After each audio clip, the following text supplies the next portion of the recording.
Donc, bonjour à toutes et à tous. Bienvenue dans ce nouvel événement, les Marketing Digital Days organisés par Cybercité.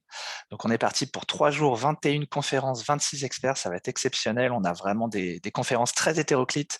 Je vois que vous arrivez progressivement dans la salle, donc je vais vous faire un petit message de prévention technique, on va dire. Donc, n'hésitez pas à utiliser le chat. Vous avez l'onglet discuter. Vous pouvez du coup basculer. Vous avez le petit bouton bleu qui est sur hôte et panéliste. Pensez bien à le basculer sur tout le monde. Si vous pouvez me dire si vous me voyez bien, si vous m'entendez bien, voir si vous êtes bien réactif dans le chat. Et pour poser vos questions aux conférenciers, vous avez donc l'onglet questions et réponses, Q&A. N'hésitez pas donc à cliquer dessus et à préférer cet onglet-là si vous avez des questions auxquelles vous voulez que Adrien et Ju, nos deux conférenciers, y répondent. Vous pourrez également commenter, voter pour les différentes conférences. Donc voilà. Je vais inviter maintenant Adrien et Ju à venir me rejoindre. Voilà, bonjour Ju, bonjour Adrien, et donc la Bonjour. parole est à Bonjour. vous. Bonne conférence. Alors, bonjour à tous. C'est la première conférence de ce nouveau cycle de Marketing Digital Days. Pour cette conférence, je vais être accompagné de Ju Hongbai. On va chacun se présenter et vous expliquer en fait la teneur de notre conférence.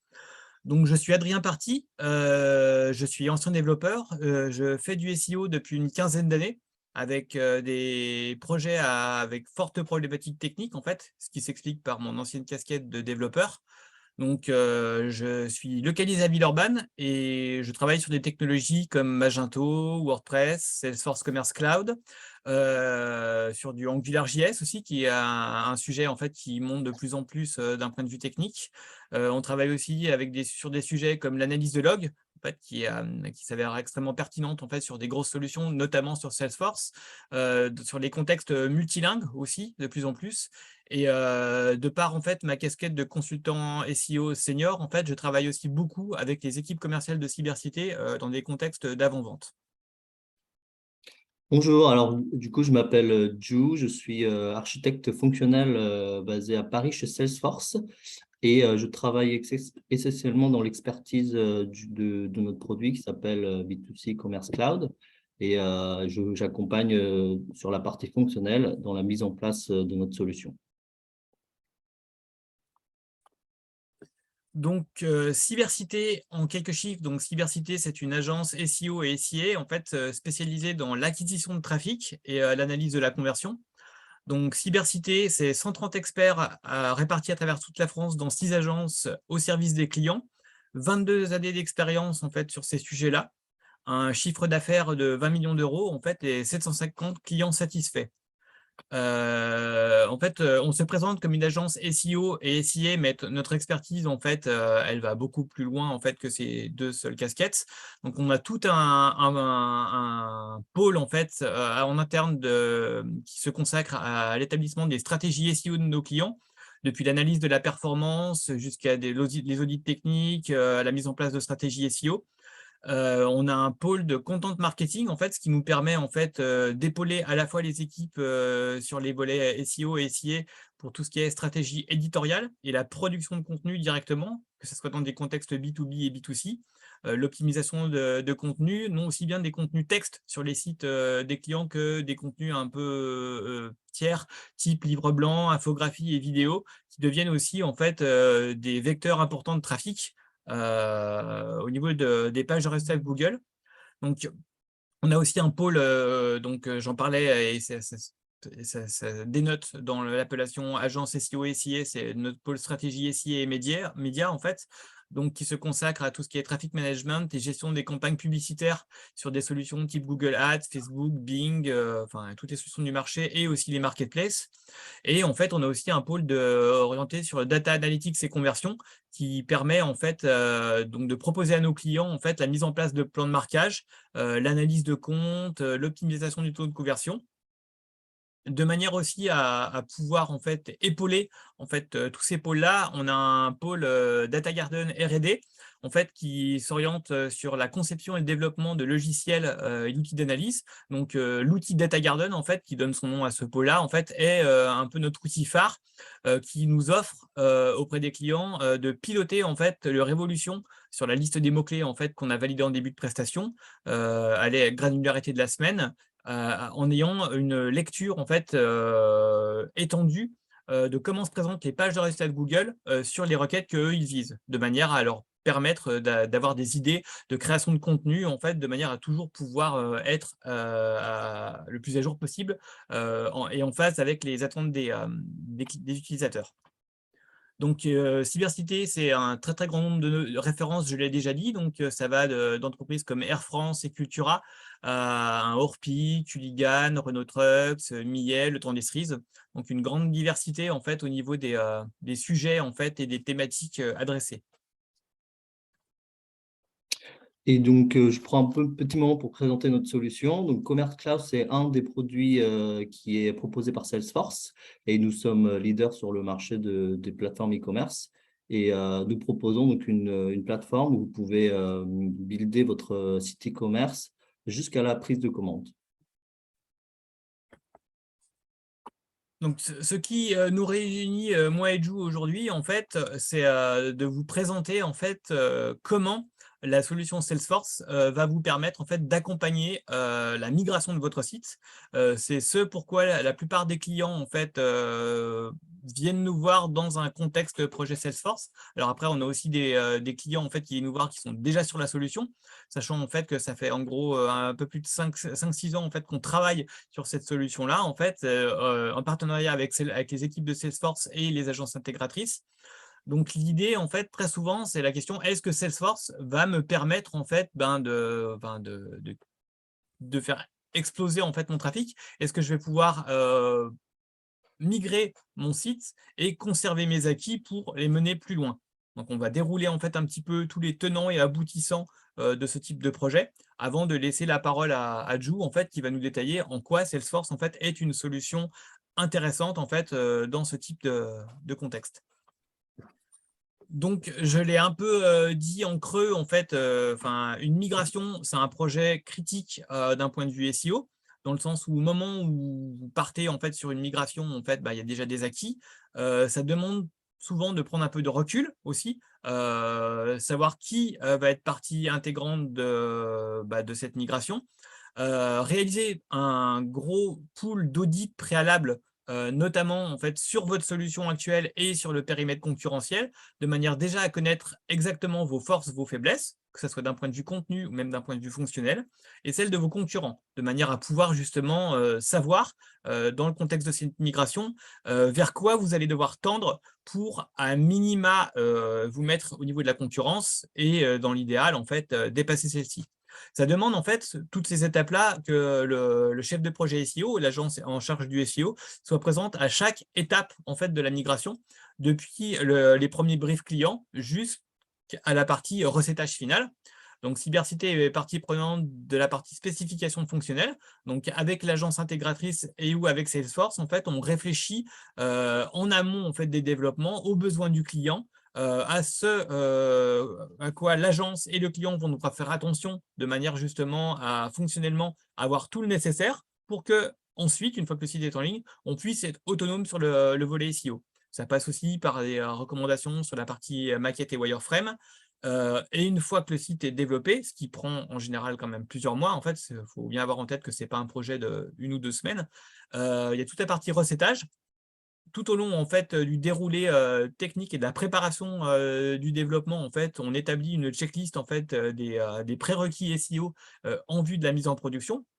Et du coup, en fait, au moment de la bascule, en fait, on procède à une recette de manière à vérifier que tout ce dont on a besoin est en place et qu'il n'y a pas de facteur bloquant majeur sur le site qui risque de faire plonger celui-ci dans les abysses de Google. Donc ça, c'est le déroulé type, en fait, d'une prestation de migration, sachant qu'il faut se poser aussi la question, en fait, j'en ai parlé sur la première slide, en fait, qui dit changement de solution e-commerce dit potentiellement incidence majeure sur la visibilité SEO du site. Donc, il faut bien réfléchir en amont, quand vous partez vers une autre solution, que ce soit Salesforce ou une autre, aux besoins et aux enjeux que vous allez avoir. Globalement, si vous migrez d'une solution existante vers une nouvelle solution, il faut vous poser la question de comment vous allez pouvoir répliquer ou déporter les acquis SEO de votre site vers cette nouvelle solution. Est-ce que vous allez pouvoir récupérer vos contenus? Est-ce que vous allez pouvoir récupérer vos optimisations? Lesquelles?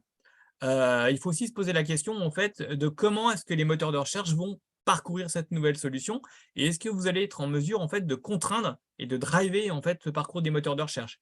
Pour ça, en fait, il faut être en mesure justement de jouer justement sur le crawl des moteurs de recherche de manière à pouvoir être maître de ce qu'on appelle le crawl budget, le budget de crawl en fait, que Google vous alloue en fonction de la popularité et de la volumétrie de votre site.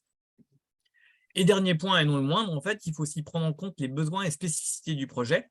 Que ça soit parce que sur le site actuel, vous avez fait un développement spécifique, typiquement il y a un blog, il y a un système de filtre en fait, que vous exploitez d'un point de vue SEO. Est-ce que Salesforce va être en mesure en fait, de répondre à la reprise de ce fonctionnel-là? Comment est-ce que Salesforce peut vous permettre d'aller plus loin que les fonctionnalités basiques d'un site e-commerce? Donc, pour détailler un petit peu tout ça et donner quelques exemples par rapport à des contextes qu'on a eu côté client dans un cadre de migration de Salesforce, la première étape, donc, c'est ce que j'ai appelé les acquis SEO du site existant. Un site part rarement de zéro, en fait, de manière globale, sauf si c'est une création de business ou une création de marque. Très souvent, en fait, vous partez d'une solution existante pour migrer vers une autre solution et vous vous posez notamment la question de Salesforce. Votre site génère déjà du trafic parce qu'il a des positions dans les résultats de Google. Il va falloir maintenant savoir comment on va maintenir, voire développer ce trafic. Pour ça, en fait, l'essentiel, ce qui vous permet pour l'essentiel de générer votre trafic, ce sont les pages de votre site et en premier lieu, en fait, vos URL. Donc, globalement, la question qu'on peut se poser, c'est est-ce que en migrant sur Salesforce, je pourrais conserver à l'identique mes URL? Donc, on va voir en fait à quel niveau Salesforce vous permet de configurer de manière assez fine par typologie de page les différentes URL de manière à reproduire ou pas le schéma d'URL que vous avez sur votre Magento ou sur votre PrestaShop. Ça nous est arrivé sur certains types de solutions, notamment sur les parties contenu, de pouvoir maîtriser en fait cette partie-là de manière à nous éviter certaines redirections. Et c'est aussi bien en fait, c'est du travail en moins, c'est de la charge en moins et c'est de la complexité en moins. L'idéal dans un cadre de refonte, si on peut conserver à l'identique la totalité des URL, c'est la manière la plus simple de façon à garantir le moins d'impact côté Google. Pour autant, dans énormément de cas, pour énormément de questions, notamment techniques, il n'est pas toujours possible de conserver ces URL. Peut-être parce qu'il y a des choses que vous voulez faire remonter dedans, en fait, que vous ne faites pas remonter à l'heure actuelle. Peut-être qu'à l'heure actuelle, typiquement, vos URL reproduisent toute la profondeur de catégorie pour les produits où ils se situent et vous voulez passer vos produits à la racine pour leur garantir une meilleure pérennité. Pour ça, donc, du coup, il faut se pencher sur la question en fait, de la reprise de vos URL et donc rediriger les anciennes URL vers les nouvelles. Et là, on va voir que Salesforce possède finalement 3 modules complémentaires qui vous permettent en fait, de gérer toute cette partie redirection. Donc ça, c'est sans doute l'une des étapes les plus critiques dans un contexte de refonte. Les questions que vous pouvez vous poser et que se posent la plupart de nos clients, c'est que est-ce que je vais pouvoir rediriger mes URL? Salesforce est une solution en fait SaaS, donc vous n'avez pas la main que sur le serveur, directement sur le serveur. Vous ne pouvez pas piloter ça via un fichier HTXS comme on le fait traditionnellement avec un Magento ou un WordPress. Est-ce que Salesforce va vous permettre en fait de stocker vos redirections? La réponse est oui, mais il faut vous apprendre justement à poser les différents cadres de redirection de façon justement à pouvoir rationaliser un maximum les choses. Et le dernier point dans un contexte de refonte qui va vous intéresser, c'est que vous avez peut-être déjà travaillé à l'heure actuelle sur tout ce qui est title et les métadescriptions. J'ai beaucoup de clients, en fait, quand ils viennent nous voir, typiquement, c'est un Magento qui bascule vers un Salesforce. On a déjà potentiellement, nous ou notre agence, intégré des titles et des métadescriptions optimisées sur le site. Il faut se poser la question soit de pouvoir reproduire les règles dynamiques qui sont en place, à savoir quand vous créez un produit, il y a une règle pour le title et la métadescription qui a été mise en place sur tous les produits et sur toutes les catégories. Est-ce qu'on peut la reproduire avec Salesforce? Donc, on va voir comment fonctionne en fait le moteur de ce qu'on appelle le Page Meta Tag Rules sur Salesforce qui vous permet en fait de générer ces règles. Et on va voir aussi au cas, par page, de pouvoir créer en fait du spécifique. En fait. Ce qui est aussi important pour nous, dans le sens où on fonctionne toujours par briques successives au niveau des optimisations. C'est automatiquement, on optimise tout le site, toute catégorie, toute fiche produit, toute page CMS doit disposer d'un title et d'une méta propre et un minima optimisé. Et après, en fonction de la stratégie, on va revenir point par point sur les pages qui vont nous intéresser, qui sont les plus importantes, de manière en fait à surcharger cette règle et de mettre quelque chose de spécifique qui va faire remonter des mots-clés peut-être un peu différents que la règle dynamique les faire monter. Le deuxième point, en fait, on en a parlé, c'est le crawl des robots. Donc, c'est un peu souvent, en fait, la guerre, dans le sens où si on ne contraint pas à minima les robots sur le site, le moteur de recherche part dans tous les sens. Il est capable de suivre tous les liens, voire de plus en plus, je le vois, il est capable de suivre des liens qui n'en sont pas, récupérer des bouts d'URL à gauche, à droite, les concaténer. Donc, il faut être en mesure de pouvoir suivre et maîtriser et contraindre le parcours qu'ont les moteurs de recherche sur le site.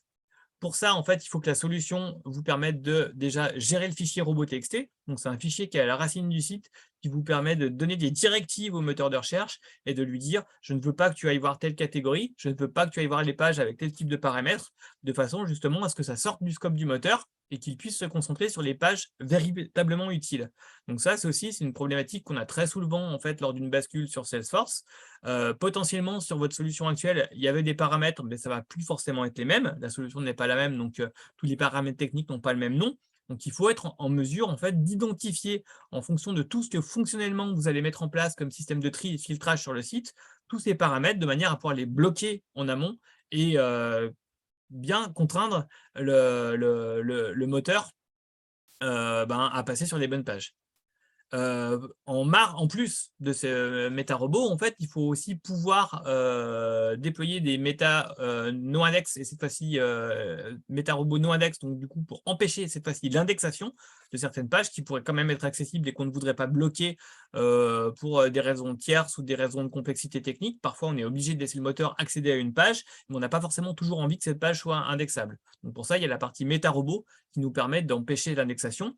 Et la partie canonique, donc, qui peut faire notamment sens sur des solutions ou des sites où on a énormément de déclinaisons de produits. Et c'est très souvent un cas de figure en fait, qu'on rencontre dans un cadre avec Salesforce, qu'on vienne une autre solution ou pas. C'est très souvent les déclinaisons de taille ou de couleurs auxquelles j'ai très souvent été confronté chez mes clients. En fait, globalement, le client peut avoir eu l'idée que chaque produit ou chaque déclinaison ait sa propre URL avec un paramètre particulier qui, malheureusement, reproduit la totalité du contenu d'un produit mère. En fait, il faut être en mesure techniquement d'empêcher que toutes les déclinaisons ne s'indexent, de manière justement à n'indexer qu'une seule version sur laquelle on va capitaliser d'un point de vue SEO.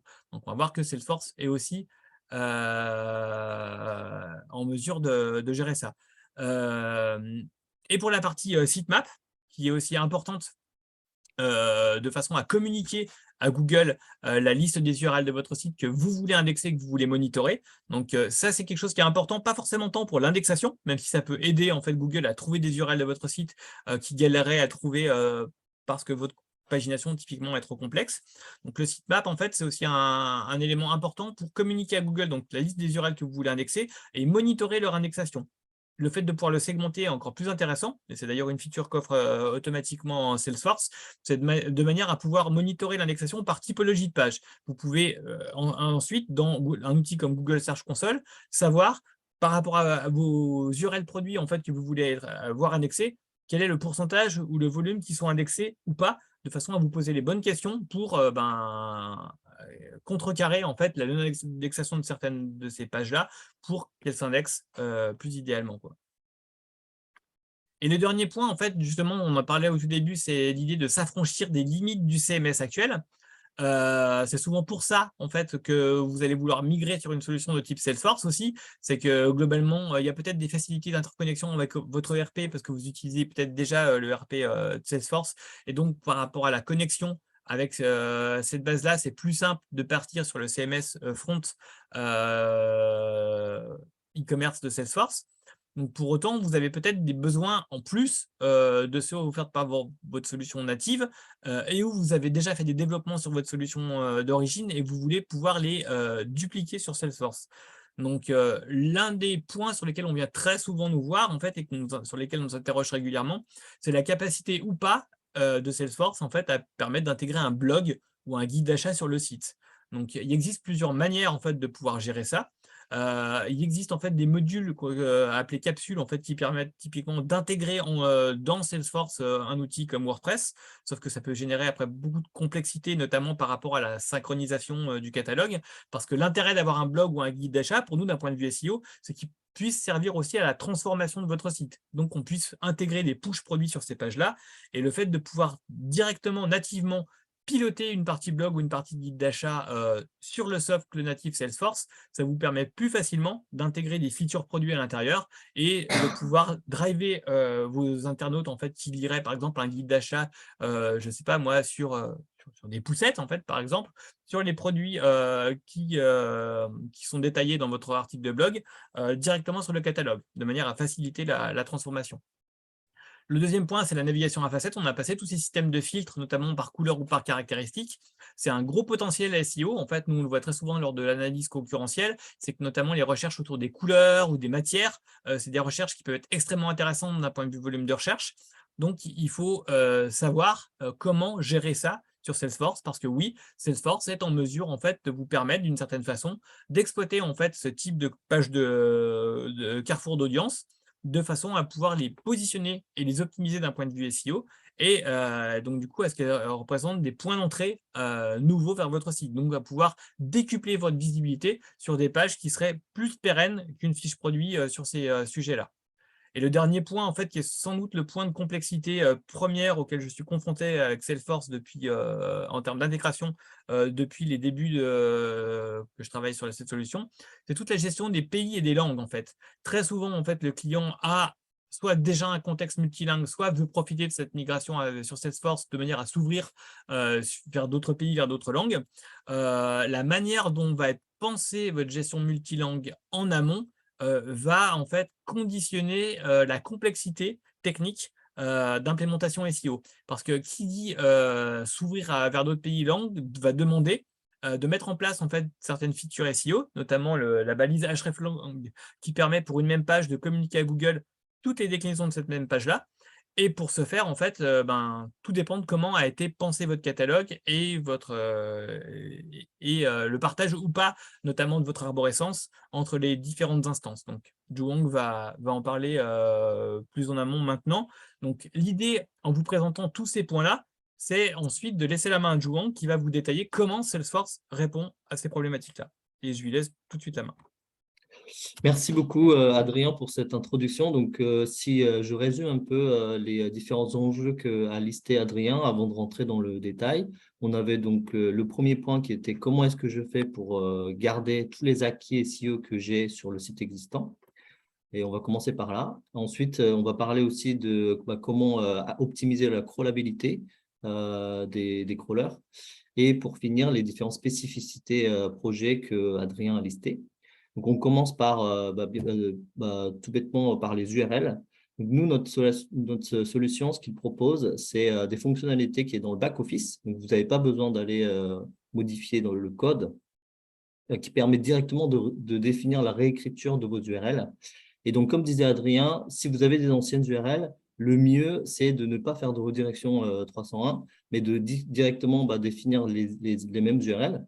Donc, nous, on permet du coup d'avoir plein de règles différentes. Donc là, vous voyez un exemple de site où quand on a un nom de domaine, on va les définir par langue ou par site via la fonctionnalité qui s'appelle les alias. Donc, encore une fois, ce n'est pas dans le code, c'est vraiment au niveau du back-office. Il suffit de dire, par exemple, mon site FR, il va pointer sur celine.com/frfr. Ensuite, on a le local mapping. On a certains sites dont le local mapping, donc le pays / la langue, est dans le paramètre de l'URL, donc à la fin, ou sinon comme ça, comme moi je vous le montre dans le pass de l'URL. Donc tout ça, c'est configurable directement depuis le back-office. Et ensuite, la partie là où il faut vraiment être très précis, c'est la définition des URL rules. Donc, comment, par exemple, ici, j'ai pris l'exemple d'une catégorie. Comment, depuis toute l'arborescence des catégories, quels sont les champs que je prends, quel niveau j'enlève et comment je le display avec des slash à la fin, etc., sur le site pour les utilisateurs. Et tout ça est administrable via la fonctionnalité URL rules. Donc, on a par exemple des fonctionnalités qui sont toujours qui sortent à chaque fois qu'on fait des releases. Et l'une des dernières sorties qu'on a fait, c'est par exemple de pouvoir enlever certains niveaux de la catégorie. Donc là, par exemple, si j'ai envie d'enlever le bout de l'URL qui s'appelle Céline Boutique Femme, bah, je peux dire par exemple à la fin de mes règles qui sont en bas à droite, -0, ce qui veut dire que je vais enlever la partie route, la racine de mon arborescence. Donc, ce genre d'optimisation permet de se rapprocher au plus des URL et limite à avoir exactement les mêmes URL que vos anciennes URL avant de migrer, ce qui est vraiment l'idéal. Mais si dans certains cas, forcément, on a des nouvelles stratégies de SEO pour la nouvelle plateforme et on veut faire de redirection, on va passer à la slide d'après où on peut mettre en place ce que nous, on appelle le dynamic mapping. Donc, c'est une redirection. Là, vous voyez donc les URL des clients qui essaient de rentrer sur tous les anciennes URL qui sont déjà indexées. Il faut les rediriger vers une nouvelle URL sur notre plateforme. Et là, on a donc deux manières. Donc, la manière la plus entre guillemets, brutale, c'est de les faire un à un. Mais on a des sites que j'ai accompagnés qui ont vraiment beaucoup d'URL et on ne peut pas se permettre de faire définir un à un sur un fichier des redirections d'anciennes vers les nouvelles. Donc, ce que nous, on propose comme solution, c'est la solution de Dynamic Mapping qui a été qui est très utilisée et qui permet de définir, du coup, depuis les anciennes URL, des patterns. Donc, par exemple, si là, j'ai un exemple où vous voyez plein de cascades des URL en produit. Donc, j'avais un client donc, qui avait à chaque fois tous les URL produits qui avaient plein de tirets après product. Donc, ils avaient les anciennes URL qui commençaient par product / avec plein de paramètres. Et donc, nous, on peut les identifier. Donc, dès qu'il y a un URL, des anciennes URL ont exactement ce genre de pattern, on les redirige vers nos propres PID. Donc, le 0 veut dire que je prends le premier paramètre, donc juste après le / product, parce qu'eux, ils avaient leur ID qui était /product / ID. Donc, on pouvait les récupérer et directement rediriger, ce qui permet d'économiser plein de lignes, parce qu'on a une règle automatique qui prend tous les produits et qui les redirige vers les nouvelles URL. Un autre exemple que j'ai mis donc, en bas, c'est on avait un client qui avait plein de fiches recettes à rediriger, mais ils ont décidé, via un audit avec une agence SEO, de rediriger directement sur la page de toutes les recettes. Et là, donc, on a un exemple de recette fiche avec donc étoile qui prend tous les URL qui finissent par recette fiche / quelque chose. Typiquement, là, on a une ancienne URL où on a pizza.html, par exemple. Et ben, on va tous les rediriger parce qu'on arrive à les détecter de manière automatique, les rediriger vers le new shop que vous voyez donc tout en bas, vers toutes les recettes, par exemple. Donc, voilà, c'est une des techniques donc, d'acquérir et de garder l'acquis existant du SEO en faisant soit en redéfinissant les URL, soit en faisant des redirections. Voilà, donc on peut passer à la suite. Donc, une fois qu'on a défini donc, les URL, Adrien parlait aussi de comment est-ce qu'on optimise ou on garde les métadonnées, qui sont principalement donc, les titles, les métadescriptions, mais aussi on supporte aussi, dès que vous avez un tag en fait, sur un template de page, que ce soit des robots, des open graph, etc., on peut les définir ici et générer des métadatas. Donc là, par exemple, une des règles que là, je vous montre, c'est un peu petit pour le voir, mais déjà, manuellement, on peut uploader, donc faire un export et un import de tous vos métadatas, de tous vos produits, des catégories dans Salesforce. Ça, c'était l'ancienne méthode.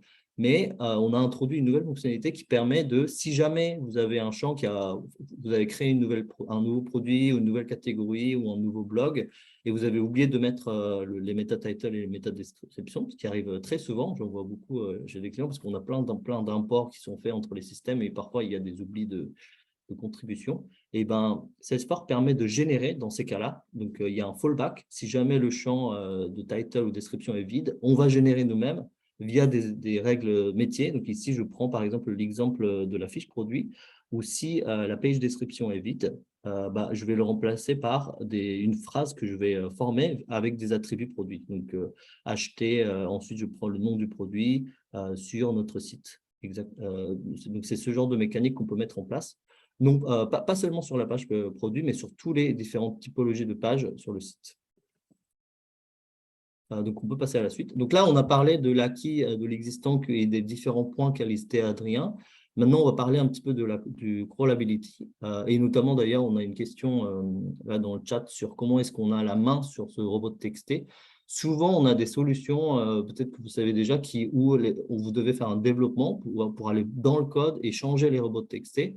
Ce n'est pas le cas de ce que nous, on propose comme solution. Directement, soit en production, soit en staging, vous pouvez modifier le contenu du robot texté, donc vous le voyez à droite, et vous pouvez ajouter les lignes que vous voulez. Donc, en général, on donne toutes les instructions aux crawlers quand ils arrivent. Ils vont voir ces règles-là, donc les URL à aller voir ou pas. Et ensuite, on finit par toujours mettre le lien vers le sitemap. Et ensuite, comment est-ce que nous, on génère le sitemap? Pour les nouveaux, donc le sitemap, c'est un peu la liste de tous les URL importants que nous, on expose aux crawlers. En fait, nous avons dans le back-office, par objet, donc on a des tics comme ça dans le back-office, l'écran est un petit peu petit ici, mais j'ai envie d'intégrer les produits, les images produits, les catégories dans le sitemap, et aussi décider si je veux séparer les fichiers pour que ce soit très clair. Par langue, donc on a tous les URL de toutes les locales, de toutes les langues que nous, on a configurées sur le site, qui est automatiquement généré et qui est exposé au crawler. Un dernier point sur les métadonnées. Donc, les métadonnées, c'est par exemple les canonical ou les microdata. Du coup, on propose donc un pool de métadonnées microdata dans le template de la page. Mais si vous voulez l'étendre, ça, il faut aller du coup dans le code parce que c'est différent d'un client à l'autre. Et vous pouvez ajouter donc, les différents attributs de microdata. On peut passer à la suite. Donc, une petite parenthèse sur les URL avec des facettes qui a été assez intéressant et qui était une des spécificités, qui pourrait être une des spécificités du projet. Notre plateforme permet de mettre en place donc ce type d'URL à facettes. En général, donc là, je n'ai pas mis d'exemple, mais normalement, quand vous cliquez sur là, par exemple, sur la couleur vert, nous, on met normalement un paramètre avec un point d'intégration et on met, par exemple, couleur égale vert. Mais on peut changer ça via du coup des simples configs dans le back-office, de dire, OK, pour par exemple le filtre couleur, j'ai envie de l'exposer et de le rendre friendly, on appelle ça. Et du coup, on peut mettre, du coup, d'abord, on peut définir un mot constant. Donc là, ça serait par exemple le mot filtre. Et ensuite, derrière, je dis que pour toutes les catégories, pour la couleur, je ne veux pas utiliser de paramètres, mais je veux générer du coup un bout d'URL à la fin, comme ça, que vous voyez, vert, si je clique sur vert, sur le filtre. Et ensuite, si je clique, il y a toute une gestion en fait, des multisélections qui est déjà gérée automatiquement. Parce que le problème que vous voyez, si je clique par exemple sur vert et je filtre aussi sur rouge, si tout n'est pas géré, il y a plein de permutations possibles. On pourrait avoir vert-rouge ou rouge-vert, qui est en fait exactement la même URL. Et tout ça, c'est déjà géré. Donc, si le client clique vert et ensuite rouge, ou qu'il clique rouge ensuite vert, nous, on gère les permutations. On va garder que ceux que nous, on a définis par ordre dans le back-office. Donc là, ça serait toujours vert et rouge. Ce qui permet d'avoir du coup d'économiser et ne pas générer plein d'URL différents. Attention quand vous enablez ce cas-là, parce qu'il faut déjà avoir beaucoup de trafic, parce que pour une seule catégorie, donc là, en l'occurrence, la catégorie des vestes, vous allez générer plein d'URL différents selon les sélections de couleurs. Donc, ça peut avoir beaucoup de bénéfices sur certains cas, mais aussi perdre aussi en scoring, parce que vous allez générer plein d'URL différents du point de vue de Google. Donc, à bien faire attention. Et l'un des implications, lorsque vous mettez ça en place, c'est qu'entre, par exemple, l'URL vert et l'URL qui finit par vert et rouge, il faut aussi modifier les métadonnées, que les titles soient différents et les métadescriptions aussi pour que Google ne voit pas ça comme des duplicates. Et ça, c'est déjà aussi géré via les règles automatiques de Meta Tag Rules que nous, on avait présenté dans quelques slides avant.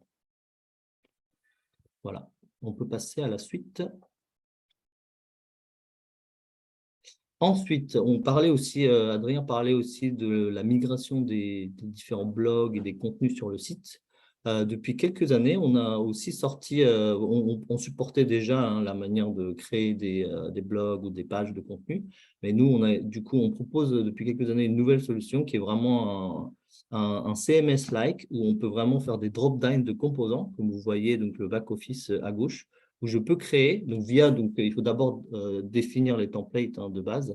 Une fois que j'ai défini les templates et les différents composants que je peux mettre à l'intérieur, donc ce que j'appelle composants, c'est par exemple un banner sur la home ou un listing de produits avec une carrousel. Donc par exemple, pour former un carrousel, je vais drop down un composant carrousel, parce qu'il faut toujours d'abord créer la région, le layout. Et dans le composant carrousel, je peux lui attacher des ID produits pour que ce soit joli. Et ensuite, tout le templating et le UI a déjà été pensé en amont. Et ce type de fonctionnement par composant permet de créer des pages qui sont très modulaires. Vous pouvez un peu changer les sections entre elles. Et chaque section, chaque composant peut être schedulé et peut être targeté via des customer groups à des segments clients différents. Voilà. Et du coup, on a beaucoup de clients. Là, j'ai mis quelques exemples de clients qui ont carrément tout leur blog, qui sont du coup faits avec Page Designer et qui sont sur le site que vous pourrez aller voir. On peut passer là-dessus. Ensuite, le dernier point qui n'est pas le moindre, c'est la gestion du coup des multilangues et des multisites. Je pense que c'est l'une des forces de Salesforce, en tout cas du point de vue du setup. On permet et on propose vraiment différents formats quand vous avez envie de détendre votre site sur les différents pays. Donc, on a 3 formats que nous, on propose. Le premier, c'est d'avoir… donc là, en fait, ce que moi, j'appelle site, vous pouvez le voir comme une navigation. Donc, si vous voulez proposer des navigations, en fait, c'est le menu sur le site qui sont différents d'un site à l'autre, il faut partir sur ce qu'on appelle les multisites. On a un site différent par pays. Mais si vous avez plutôt une équipe centralisée et que vous voulez avoir une seule navigation à gérer, donc ça sera sensiblement la même navigation pour toutes les langues, il faut grouper des sites. Donc, l'exemple le plus drastique, ça serait un hub tout à droite, où on a un site qui serait par exemple un site européen. On a exactement la même navigation et à une translation, à une traduction prête, pardon, et forcément des prix et des shippings qui sont différents, on peut bien sûr configurer ça. Et un modèle un peu hybride où quand on a des gros sites qui génèrent leur propre chiffre d'affaires et qui ont leurs propres équipes, on peut créer un site dédié pour cette langue-là ou ce pays-là et regrouper les différents sites entre elles qui ont exactement la même navigation. Ici, un exemple de tous les sites en euros, je les regroupe avec la même navigation. Et le site UK qui sont très grands et j'ai envie d'avoir plus de flexibilité et une navigation différente, je peux faire ça. Du coup, maintenant, du point de vue SEO, comment est-ce que je gère ça? Donc, Adrien parlait du hreflang. Donc, on va partir de la manière la plus simple qui est la gestion des produits. Sur tous les sites, dans notre catalogue, vous avez énormément sur tous nos clients, vous avez exactement les mêmes ID de produits. Du coup, ça devient beaucoup plus facile parce que notre plateforme est capable de générer dans le code les URL des différentes langues et des différents pays et de les mettre du coup proprement dans un template pour générer le hreflang sur chacun des templates du site. Donc ça, c'est le côté produit qui est assez facile à gérer. Et ensuite, je finis par la partie catalogue où il faut vraiment que c'est plus une structuration et un mapping, un rigueur qui doit être fait du côté client. Donc si, par exemple, la manière la plus simple, ce serait dans un hub, on a exactement les mêmes catégories entre les langues. À ce moment-là, notre plateforme est capable de gérer tous les URL et les générer. Et ensuite, dès que vous avez donc des catalogues différents, il faut pouvoir trouver un mapping, par exemple, dans l'ID de la catégorie, mettre un ID exactement la même, par exemple, sur tous les pays. Par exemple, si j'ai la catégorie femme, toujours mettre, par exemple, woman, même si ce n'est pas quelque chose qui est visible du point de vue de l'URL, pour pouvoir les identifier et les mapper ensemble entre elles, que ce soit la catégorie femme en Angleterre ou la catégorie femme en Europe. Il faut qu'il y ait une sorte d'ID ou un mapping qui permet de les relier. Et à ce moment-là, ça devient beaucoup plus simple de générer des URL. Donc, c'est vraiment une structuration que vous allez déployer sur des navigations différentes sur les langues d'avoir ce genre de clé qui permet de regrouper les URL entre elles, qui va vraiment faciliter la génération des hreflang. Après, pour les sites en hub, on a aussi nativement, on génère le hreflang dans le sitemap, mais souvent les clients ils préfèrent le mettre dans le template, et du coup à ce moment-là, il faut le générer dans le code. Donc on a fait pile les 40 minutes qu'on a attendu, donc je te relaisse la main, Adrien. Juste pour vous dire en fait que vous pouvez, si les sujets proposés par Cybercité et les webinaires que vous allez suivre dans les prochains jours vous intéressent, n'hésitez pas à aller sur le site de Cybercité, télécharger nos livres blancs. Eh ben, bravo Adrien et Jou, pile sur le timing. On va enchaîner tout de suite sur une conférence sur les Core Web Vitals et donc la journée continue. N'hésitez pas à aller sur Saloon pour continuer de vous inscrire si ce n'est pas encore fait. Merci messieurs et on continue sur Saloon.